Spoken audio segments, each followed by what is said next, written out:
Muito bem, hoje nós vamos estar aqui falando mais um webinar da HEMO.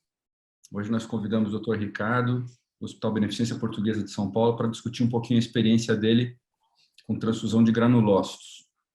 O Dr. Ricardo é um médico hemoterapeuta que tem bastante experiência com terapia celular, transplante, e vai poder dividir um pouquinho todo o trabalho que ele desenvolveu no mestrado dele, para a gente poder discutir um pouco desse tema tão difícil e ainda com poucas definições, ou pelo menos com poucas definições antes da aula do Ricardo.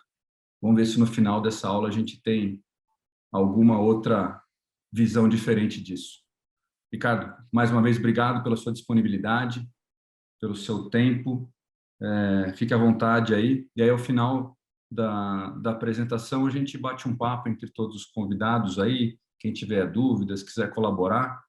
E, mais uma vez, obrigado em nome da HEMO. Legal, Gustavo, obrigado. Eu que agradeço a oportunidade de vir conversar, bater um papo com vocês, né? Trocar experiência, sempre é bom para a gente.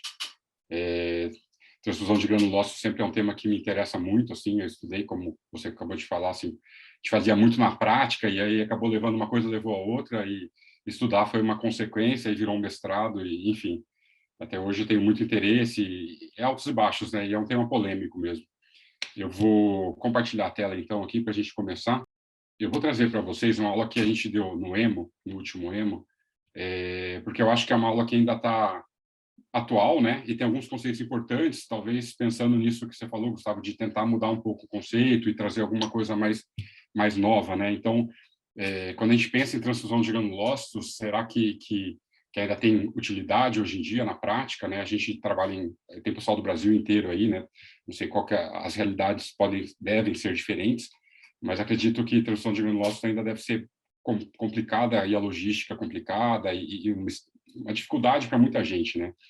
Então, eu acho que a gente pensa, assim, em transfusão de granulócitos, com certeza a gente não pensa da mesma maneira que a gente pensava 10 ou 20 anos atrás, né? Hoje as coisas mudaram e eu vou mostrar para vocês um pouco dos estudos, então as coisas mudaram um pouco. Talvez ajude a gente a pensar nesse tema, focando em quem transfunde ainda, quais são os pacientes, né, que são as indicações claras aí para transfusão e qual é o paciente que talvez se beneficiaria mesmo da transfusão de granulócitos, né? São perguntas que estão aí ainda na literatura, né, no meio científico, mas vamos ver se a gente consegue pensar um pouquinho mais sobre isso. Se a gente for falar de quem transfunde, a gente não tem muitos dados na literatura brasileira, ou mesmo internacional, né? Tem alguma coisa no Hemoprod aí da boletim da produção hemoterápica brasileira. Esse Hemoprod foi publicado ano passado.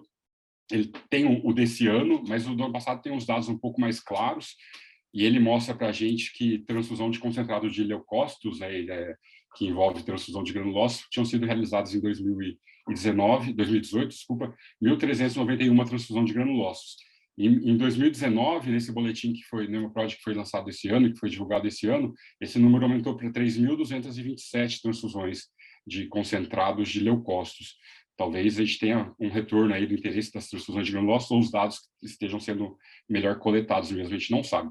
Mas é isso que a gente tem de dado brasileiro, né? Não tem muito dado, às vezes a gente conversa com colegas, assim, depende muito do serviço, da equipe de transplante, então, até vou mostrar um pouquinho os nossos dados no final, nossa equipe estava conversando com a Silvia antes, eu estava no IBCC e a equipe que estava transplantando lá do Dr. Roberto gostava muito de transfusão de granulócitos, então quando eu entrei, fazia, e falava, puxa, mas será que funciona? Será que funciona? Comecei a estudar e acabava fazendo muito e melhorando um pouco a prática também do serviço, isso é interessante.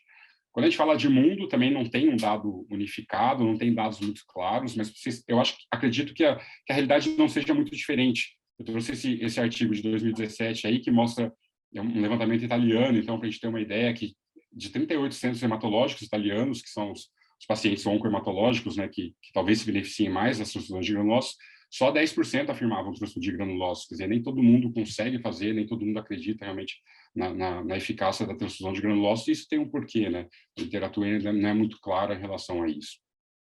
O que se sabe é que foi criado aí recentemente um registro internacional de transfusão de granulócitos, e eu acho que talvez esse seja o caminho, né? Ele deve ajudar a gente no sentido de coletar dados do mundo todo. A gente está com Einstein aí representando o Brasil, a princípio, acredito que só um Einstein mesmo, e talvez coletando dados, né, de transfusão, de mobilização de doadores, de desfecho clínico, a gente consiga ter uma visão melhor do que a gente tem hoje com os dados publicados em literatura. Então, acho que é interessante, não vi nenhuma publicação ainda deles, mas é uma proposta interessante para tentar sair da sinuca que a gente se encontra, né?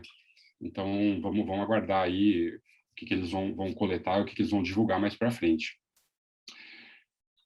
Tirando, então, o fato de a gente não ter muitos dados para se basear, a gente pode começar a pensar quais pacientes, então, que talvez se beneficiem das transfusões de granulócitos. Classicamente, a indicação é aquela que acho que muitos de vocês já sabem, mas para quem não sabe, paciente neutropênico grave, então com menos que 500 neutrófilos no exame do sangue periférico, e com infecções bacterianas ou fúngicas progressivas, que esteja em uso de antimicrobiano adequado, né? Isso, lógico, que varia o protocolo de acordo com o serviço, mas tem que estar adequado, né, ao que tem de melhor, né, disponível no serviço, e sem responder. E aí, geralmente, se usa o corte de 48 horas. Óbvio que a literatura fala que se você antes disso, o paciente está desenvolvendo, evoluindo muito mal, assim, né? Às vezes a gente sabe que eles evoluem com uma sepse, a coisa, em questão de horas, piora muito, então você pode adiantar esse tempo, mas classicamente você pode aguardar, se o paciente está estável, ele está bem, você pode aguardar 48 horas, ver se ele vai melhorar do quadro clínico, da febre, para indicar a transfusão de granulócitos. O que a gente fazia, que eu estava falando com a Silva também, agorinha, é que a comunicação com o serviço de transplante, né, ou de oncohematologia é muito importante, porque uma vez que eles identificam alguns pacientes de risco, a gente vai ver alguns aí mais para frente, eles podem sinalizar, e o ideal é que eles sinalizem mesmo para o banco de sangue, para a gente conversar com a família, ir atrás de doador, rastrear doador no pool de doadores de plaquetas, tentar esquematizar, né, coletar exames já sorológicos, tentar avaliar os doadores, deixar eles meio que já preparados para, se o paciente vier a piorar, você já ter ele mais ou menos preparado e conseguir acionar eles mais rápido para uma transfusão, né? O problema da transfusão de granulócitos, todo mundo que trabalha com isso sabe, é a logística, né? Você precisa de 3 dias, praticamente, para você fazer a transfusão de granulócitos. No primeiro dia, você vai avaliar o paciente, o doador, desculpa, clinicamente, vai fazer a mobilização aí da família, né? De familiares, de amigos. Aí você colhe os exames, no segundo dia você checa os exames. Se você tiver um laboratório bom e que realmente tenha o esquema de sorologia de urgência, você às vezes consegue liberar isso no mesmo dia, dependendo da hora que você coleta o exame. Então, mas geralmente, na rotina, a maior parte do serviço é no dia seguinte que você vai ter o resultado da sorologia, do hemograma, para avaliar esse doador, e uma vez que ele está apto, que você viu que os exames dele estão ok, você vai mobilizar ele, né, que é o indicado hoje em dia, mobilizar com grandoquine e com corticoide, com dexametasona 8 miligramas. E daí, só no terceiro dia que você consegue fazer a coleta, e daí processar, né, fazer a radiação do concentrado de granulócitos e fazer a transfusão. Então, a logística é muito ruim, né? E às vezes o paciente não aguenta esperar e falece antes disso. Então, você ter essa comunicação com o serviço de oncohematologia, o serviço de transplante, eu acho que é essencial. E eu acho que grande parte do que a gente conseguiu fazer no IBCC foi por conta disso. Com o tempo, a gente desenvolveu uma relação mais acontecia muito isso, assim, esse paciente aqui, vão ficar de olho. A gente já conversava com a família, já via tipagem, já tinha alguém acompanhando, já coletava sorologia, já esquematizava pelo menos o primeiro doador para você dar o start às transfusões, e depois, se ele realmente precisasse, você conseguia mobilizar a família e esperar o aparecimento espontâneo dos doadores. Então, isso é essencial, eu acho, no meu ponto de vista, para lidar com essa logística complicada. Além disso, lógico, o paciente tem que ter uma doença de base que possa ser revertida, né? Eu sempre falo que não faz parte do cuidado paliativo, apesar que ainda tem muito essa cultura, né? Se deixa muito a transfusão de granulócitos como medida de salvamento, a última medida a ser adotada, e a literatura tem mostrado que esse é o pior cenário para você transfundir. Então, é ideal que você não deixe até para o pior, como último recurso terapêutico, e o paciente tem que ter uma doença de base que possa ser revertida, né? Não é uma leucemia que não está controlada, ou algum tipo de doença que você não consegue reverter, não vai ter benefício nenhum para o paciente. E com previsão de recuperação medular. Tem estudos que mostram transfusão de granulócitos com aplasia de medula, a gente chegou fazendo IBCC, mas os estudos mostram claramente assim, que a transfusão de granulócitos funciona como um bridging, né? Uma ponte entre a aplasia até que o paciente recupere a própria medula e que você mantém ele vivo nesse período, e depois disso, recuperando a medula, ele melhora muito mais e acaba saindo daquele episódio infeccioso. Então, tem que ter a previsão de recuperação medular. Eu acho que isso tem a ver também com a doença de base, se for uma leucemia, uma doença medular hematológica também. Essa é a indicação clássica. A gente ainda usa isso, né? É o que a gente tem que usar mesmo, é o que está indicado na literatura, no serviço que eu trabalho, a gente usa isso como indicação clássica, mas será que são esses pacientes que se beneficiam mesmo da transfusão de granulócitos, né? Isso não está claro na literatura ainda. Eu vou mostrar para vocês um pouquinho dos estudos. Então, quando a gente fala de estudo clínico em transfusão de granulócitos, a gente tem dois grandes períodos distintos, né? Que é antes dos anos 2000 e depois dos anos 2000. Antes dos anos 2000, desde a década de 60, quando começou os primeiros estudos clínicos, todo o desenvolvimento das técnicas de aférese, melhora das máquinas, da mobilização do doador com corticoide, com outros tipos, com hormônios, outros tipos de mobilizadores também, até que nos anos 2000, quando se descobriu o uso dos fatores estimuladores de colônia de granulócitos, começou-se a utilizá-los para mobilização de doadores, né, pacientes, óbvio, né, pacientes neutropênicos, mobilização de doadores de medula óssea, e com isso, logicamente, racionalmente, né, veio o uso para doadores de granulócitos também. E isso promoveu uma diferença muito importante, desculpa, gente, uma diferença muito importante na quantidade de células que a gente consegue coletar do doador. Então, isso provocou um reavivamento, né, do interesse pela transfusão de granulócitos a partir dos anos 2000. E aí, eu vou mostrar os estudos a partir dessa época mesmo, né, que eu acho que é o que importa para a gente hoje, que é o que a gente faz. Esses estudos não são clínicos randomizados, são estudos modernos que a gente fala, então, utilizando a mobilização de doadores com corticoide e granuloquine. Eles não são estudos clínicos randomizados, né, mas são os estudos com N maiores, assim, que tem na literatura, então são os mais citados, mais importantes, mas são estudos diferentes, que mostram diferentes técnicas de leucaférese, diferentes métodos de estimulação farmacológica dos doadores e, consequentemente, diferentes doses administradas aos pacientes. Então, a gente tem diferentes taxas de sucesso. Quando a gente olha a última coluna de desfecho, a gente vê diferentes taxas de sucesso e não permite que a gente tire uma conclusão, né, da real eficácia da transfusão de granulócitos nos pacientes neutropênicos, com infecção bacteriana ou fúngica.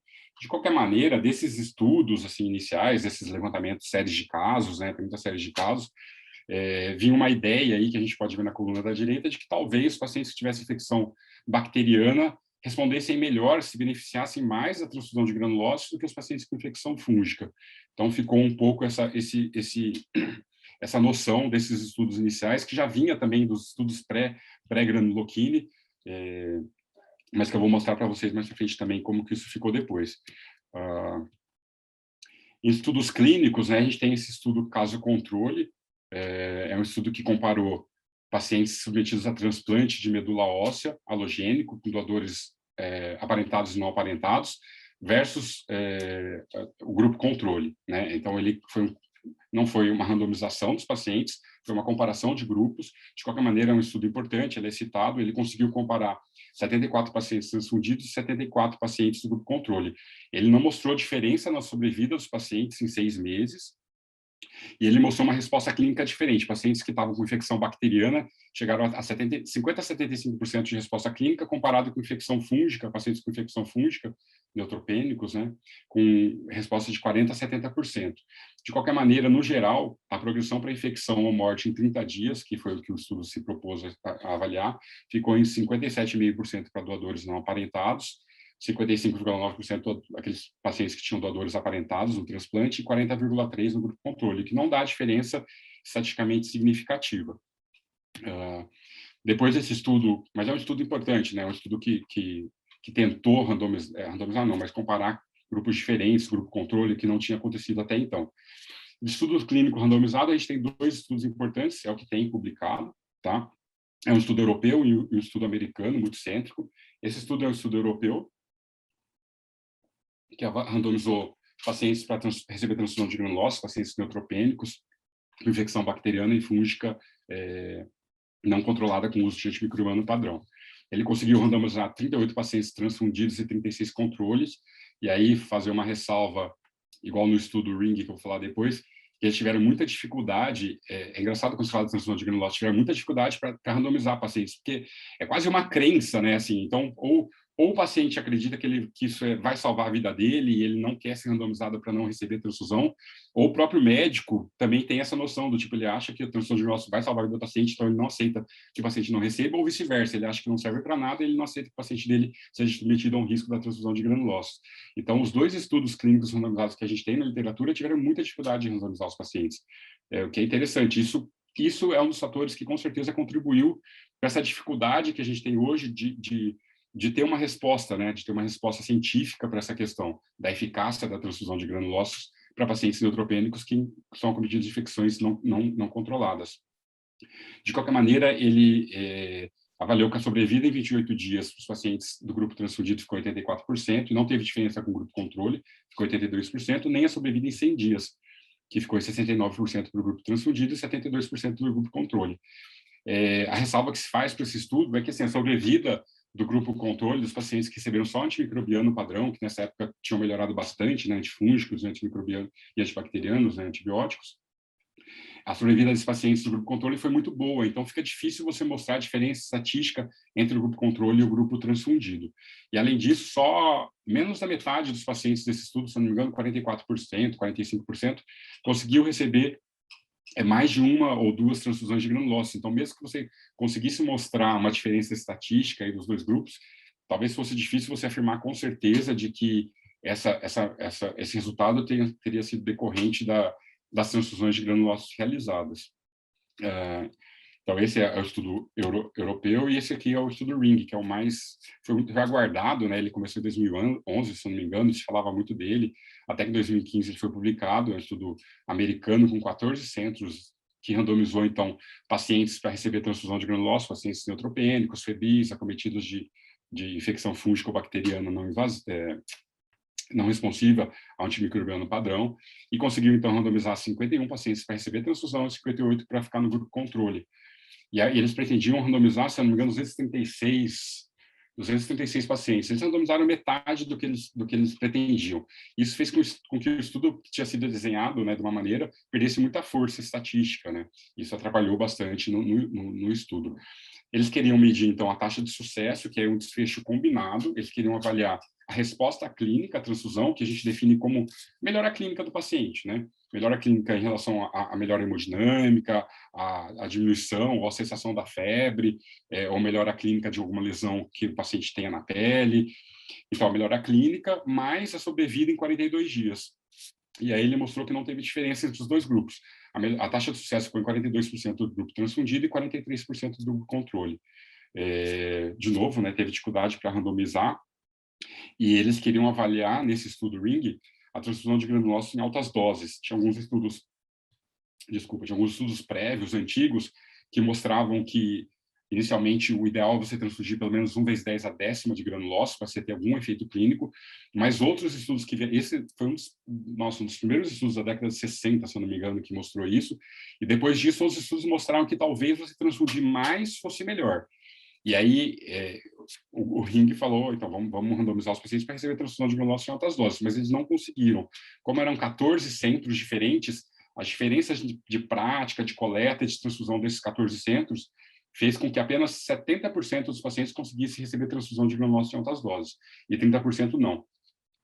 Então, nessa curva aqui da esquerda, mostra que não teve diferença na sobrevida em 42 dias entre os dois grupos, nem em 90 dias. E daí, na curva da direita, foi uma análise pós-hoc que eles fizeram, que justamente para tentar separar esse grupo que recebeu transfusão de granulócitos em altas doses, que é essa seta que eu assinalei para vocês.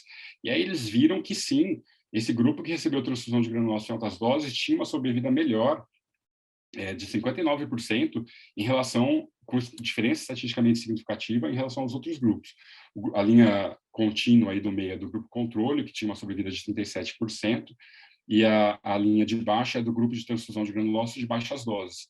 Então, isso foi interessante, foi um dado surpreendente aí, que foi publicado, e o estudo fala que é isso, assim, que apesar de você não conseguir mostrar, né, na análise inicial, que a transfusão de granulócitos tinha um benefício muito claro, e eles falam que isso fica a critério da equipe, né, discussão da equipe clínica com a equipe do banco de sangue, do serviço de hemoterapia, né, a decisão, aí a prática de cada serviço mesmo, de cada equipe, mas se você decidir realmente fazer a transfusão de granulócitos, se você se propõe a fazer isso, você tem que adequar os seus processos, seus fluxos, para tentar realmente dar altas doses de transfusão de granulócitos para os seus pacientes, porque provavelmente eles vão se beneficiar disso. Então, se você se propõe a fazer, que você faça dessa maneira. E aí, só para uma ressalva, aí, a transfusão de granulócitos de altas doses é a chamada, quando você transfunde mais que 0,6 vezes 10 a nona granulócitos por quilo de peso do paciente. Então, se a gente pega um paciente de 70 quilos, dá em torno de 4 vezes 10 a décima. É o que a gente vê na literatura mesmo. Então, é um estudo que veio depois, né? Teve uma revisão sistemática da Cochrane que incluiu todos esses estudos que eu falei para vocês e não conseguiu realmente demonstrar um benefício, mas é o que, pessoal, é o que se fala na literatura, assim, apesar de você não conseguir demonstrar benefício, isso não quer dizer que não tenha benefício, né? A gente viu as dificuldades técnicas desses dois estudos, granulócito parece que envolve muita paixão aí das pessoas, dos pacientes, e não são muitos centros que fazem, então você conseguir um N bom e conseguir realmente fazer a análise estatística que se propõe é difícil. Talvez a gente não tenha esse dado, né? Por isso que eu estava falando da importância de você ter um registro internacional que talvez consiga coletar dados e analisar esses dados em conjunto. Talvez seja a única saída que a gente tenha. De qualquer maneira, fica esse conceito que se você for transfundir, transfunda, tenta fazer transfusão de granulócitos em altas doses, né? Adeque a sua prática, acerte a sua mobilização de doador, veja o que você tem que fazer, né, da sua máquina, ajuste a sua máquina, para tentar dar altas doses de transfusão para o seu paciente. Alguns estudos que vieram depois disso tentaram focar, então, em alguns grupos específicos de pacientes. Será que algum grupo específico de pacientes se beneficiaria mais da transfusão de granulócitos, né? Não só qualquer paciente oncohematológico, que tivesse neutropênico. E aí a gente tem dois grupos que eu vou mostrar para vocês em relação à infecção fúngica e pacientes mais graves.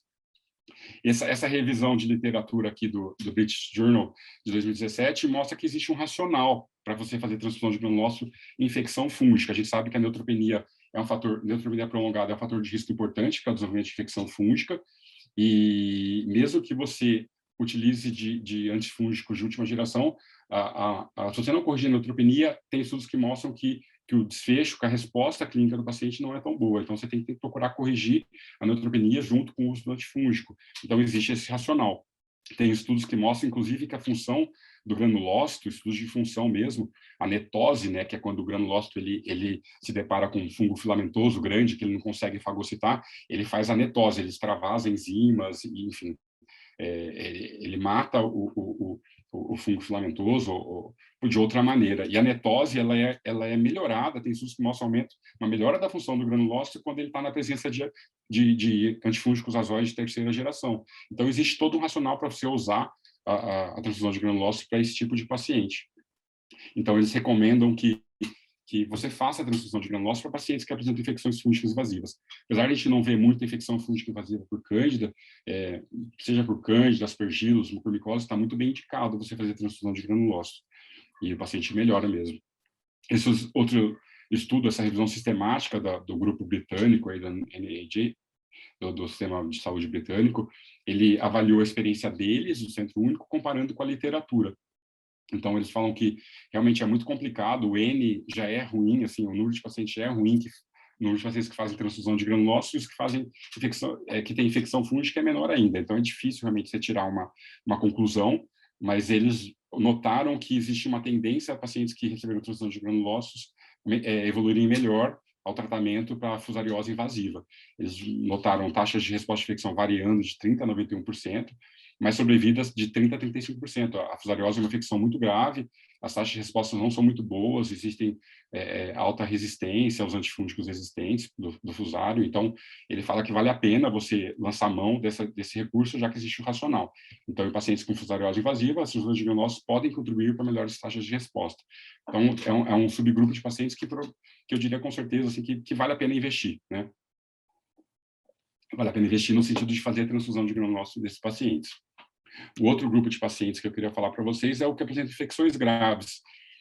Esse estudo que avaliou a experiência de um centro único sul-coreano em 10 anos, avaliou, então, 1.027 transfusões de granulócitos, é um estudo grande, em 157 pacientes, e ele avaliou uma resposta clínica de torno de 52% dos pacientes que receberam transfusão de granulócitos, e avaliando o fator de risco, eles viram que aqueles que tinham pior desfecho clínico é aqueles que tinham choque séptico, pacientes mais graves, né? Choque séptico, uma pneumonia grave ou múltiplos focos de infecção.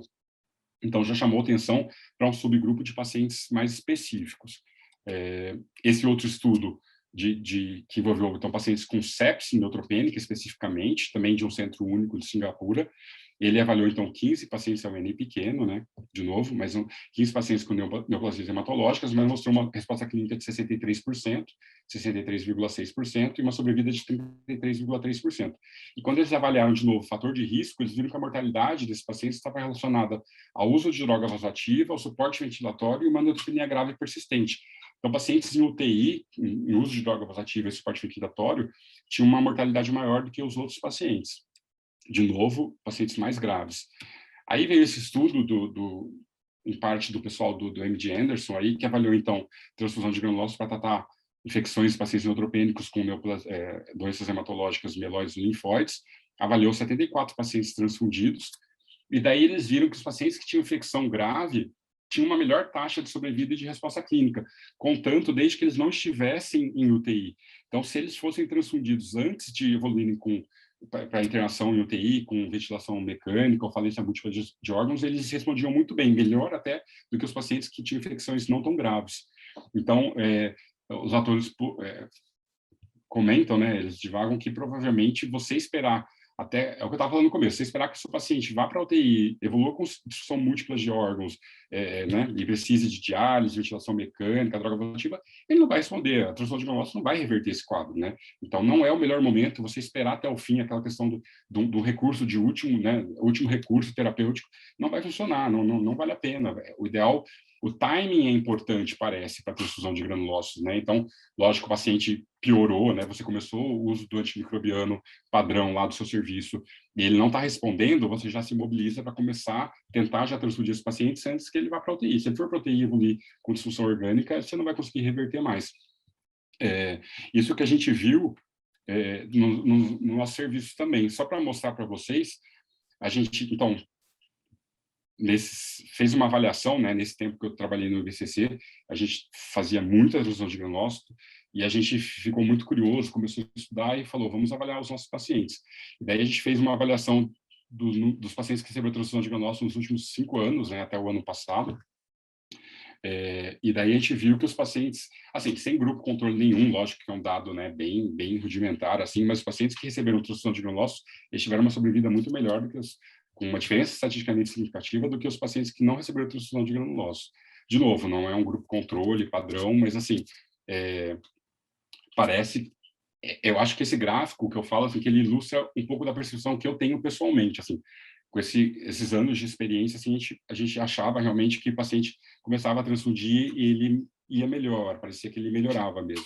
Talvez isso esteja visível nesse gráfico, lógico, é muito complicado você extrapolar isso para qualquer outra situação, mas é um dado que eu gosto de mostrar, e o que eu não mostrei aqui, que a gente fez uma análise também de fator de risco, e os pacientes que estavam em ventilação mecânica, em UTI e uso de droga vasoativa, eles tinham uma taxa de resposta clínica pior do que os outros. A nossa taxa de resposta clínica ficou em torno de 62% dos pacientes que receberam transfusão de granulócitos. Mas aqueles que estavam pior, eles evoluíram pior, que estavam pior clinicamente em UTI. Ricardo, isso que eu ia te perguntar, se tinha diferença dos pacientes mais críticos, né, na evolução dessa curva de Kaplan-Meier, né? Então, você estratificou esses pacientes. Só para finalizar, bom, então, mostrando os nossos dados, Silvia, mas é isso mesmo. A gente fez uma análise de risco, assim, e em relação à sobrevida, os dados mostram que quem tomou transfusão foi melhor do que quem não tomou, e quem estava em UTI foi pior do que quem não estava em UTI. E mesmo quem estava em UTI, quem tomou transfusão foi melhor do que quem não tomou transfusão. É bem interessante isso, a gente está até querendo publicar, virou tema do meu mestrado, realmente. É um dado interessante, óbvio que não é um grupo controle, mas é um dado interessante que eu acho que merece ser mostrado mesmo. Mas talvez você possa explorar uma abordagem mais precoce, tenha resultados melhores do que a do paciente mais crítico, né? Já que você estava com essa interação bacana com o pessoal do transplante do IBCC, mostrar que mais precocemente você intervindo, você tem um resultado melhor, né? É isso que a gente viu com os nossos dados mesmo, viu? Por isso que eu acho que é legal falar isso. Eu falei no EMO, e eu acho que né, falo com prazer para vocês, eu acho que é uma coisa... Porque a ideia que se tem é essa, né? Sempre foi o último recurso, né? Ah, não tem mais nada que fazer, transfusão de granulose, vai salvar a vida do paciente. Está morrendo. Está morrendo. Mas parece que a literatura está mostrando, vamos ver se vai vir mais estudos em relação a isso, mas que esse é o pior cenário, não é isso, né? Que você tem que tentar se programar e transfundir antes. Faz sentido, né? Você acha que o paciente que evolui com uma disfunção orgânica, então o granulose não faz milagre, né? Não tem nem esse tipo de ação. Então você tem que agir na infecção antes, né? Como todo paciente crítico de UTI, né? É isso que eu queria mostrar para vocês. Aí vamos discutir, bater um papo. Eu me empolgo, eu falei mais do que eu queria até, mas eu acho super interessante, assim, a gente não tem uma resposta clara ainda, mas acho que não é por isso que a gente não deve fazer, né? Eu acho que a gente tem que procurar indicações mais precisas, claro, e observar, né? E observar os nossos pacientes, a nossa experiência.